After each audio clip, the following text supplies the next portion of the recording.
My home has no door. My home has no roof.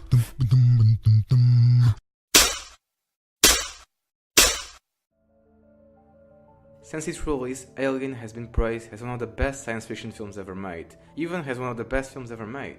Actually, that's not true, the initial reactions were mixed to negative, but since the film has stood the test of time and is now regarded as that, I thought there would be a better way to start the video.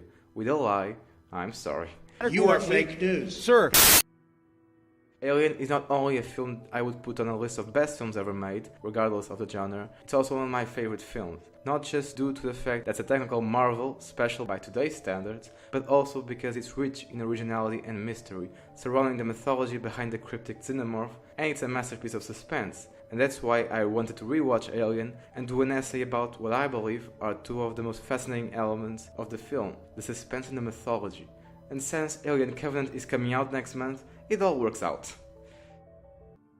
Even before we meet any of the characters, there's already tension in the atmosphere. The story taking place in space is already nerve-wracking, considering it's infinite and dark, and possibly full of terrors.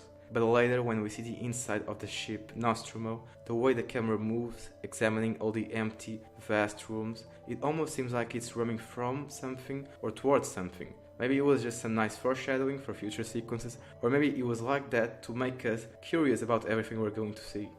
The first moment of conflict occurs when the crew finds out they have awakened much earlier than scheduled. After Dallas, the captain of the ship, says that Mother, the ship's computer, woke them earlier because she detected a transmission from a nearby planet, and since it could be a distress signal, they go there to investigate. Here is where curiosity starts playing a role alongside tension. Tension that will later on mix with our excitement, anxiety, and uncertainty for what's about to happen. This tension will keep building throughout the whole film, from the moment the film opens in space to the crew searching the alien ship, until the fight with Ripley and the alien. This is where the mythology steps in. Everything that is alien is there to keep the audience and the characters fascinated and anxious towards what's happening. Since it's alien, no one understands it, and if there's something humans do very well, is fear what they don't understand. And since its aesthetics are so beautiful and elegant, you can't stop but let yourself be fascinated by everything on screen. After assessing the danger they're in, pretty much all the characters are guided towards one goal: getting the hell out of there. The only one whose actions are guided towards something else than their own survival is Ash, the ship's science officer. Now, this could have simply meant that since he is a scientist, it's in his DNA to be more curious and want to know more than the others, even if it means putting lives at risk. However, this isn't the case, since we find out he's an android that has been following company's orders that make a second viewing of this film the whole more exciting, because now we know that Mother didn't woke them earlier by chance, and that Ash's little act of insubordination when he allowed an infected crew member on board against his superior's orders wasn't emotional or just because he didn't respect Ripley, he was merely following orders. This storyline enriches the plot of the film. Now we know there's something else going on. Maybe this was their mission all along, to bring a weapon of mass destruction back to Earth.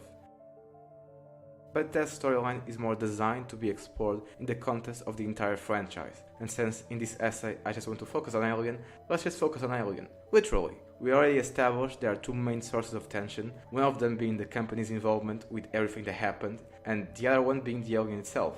All the sequences that involve suspense, where we know shit's about to go down, are constructed with the help of the cinematography, the acting, the sound design, and the score.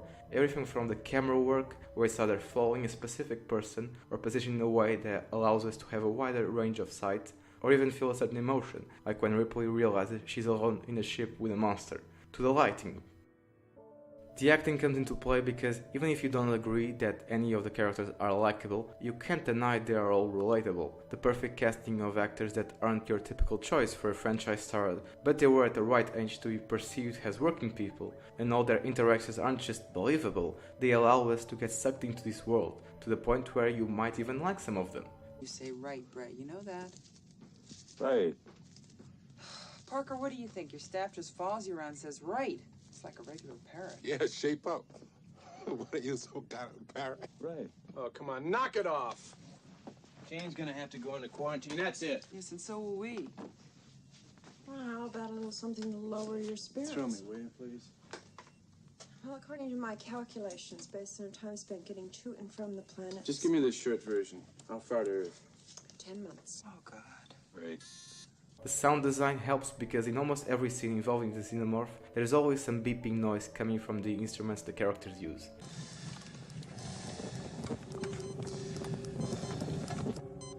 Okay, I'm through. Ripley. Yes. Jonesy. Jonesy.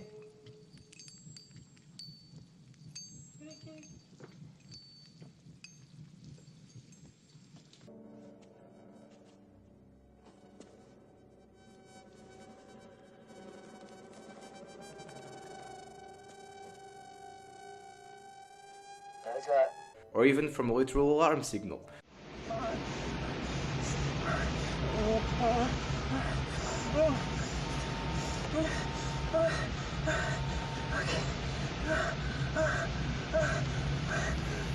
In this case, the lighting helps as well. And the score is just magnificent.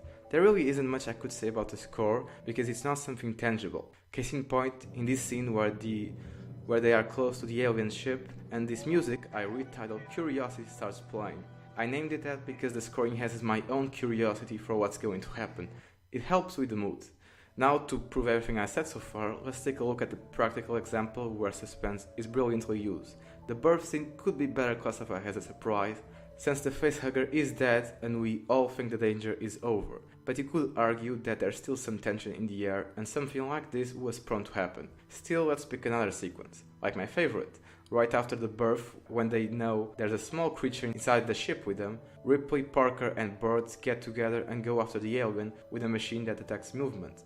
Now, they first encounter a cat I'm not sure who it belongs to, but anyway, we get this great moment between the three of them.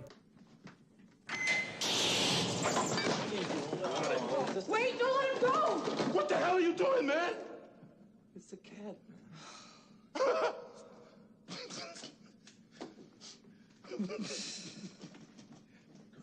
Hey, look now.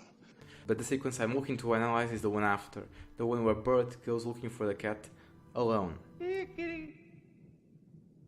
Here, kitty, kitty. Kitty crap. Jones. Jonesy? Here, Jonesy. Meow. Meow. Meow.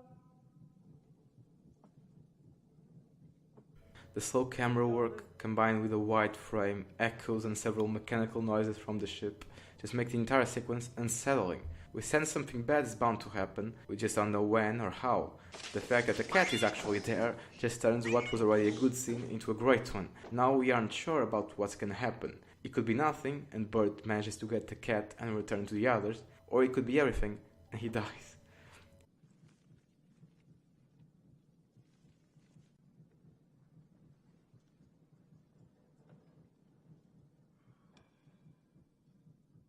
And with this, it's looking more and more like everything is going to happen. Now we don't just know the alien is close by, we also suspect it might look different than before. It's like he's walking towards the light and we know it but can't do anything about it. We get a good look at the geography of the room and we even see on his face that he doesn't feel right about going in. He feels there's something wrong.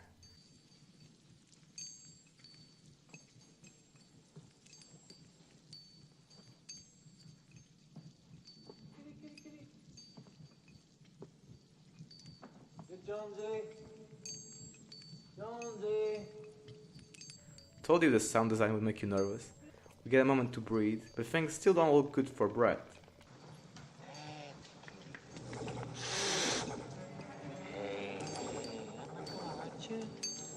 Now we know he's fucked, and if you paid close attention to the seconds before, while he was finishing freshening up, the ominous score slowly started to play.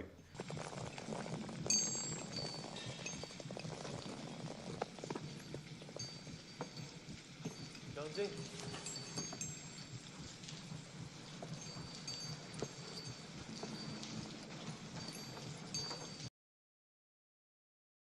The way they present the xenomorph is unlike any of the ways they would show a monster in today's films. Here there are no stupid jump cuts or fast cuts that ruin the pacing and leave the audience confused. It's all slow and elegant. You don't rush perfection after all.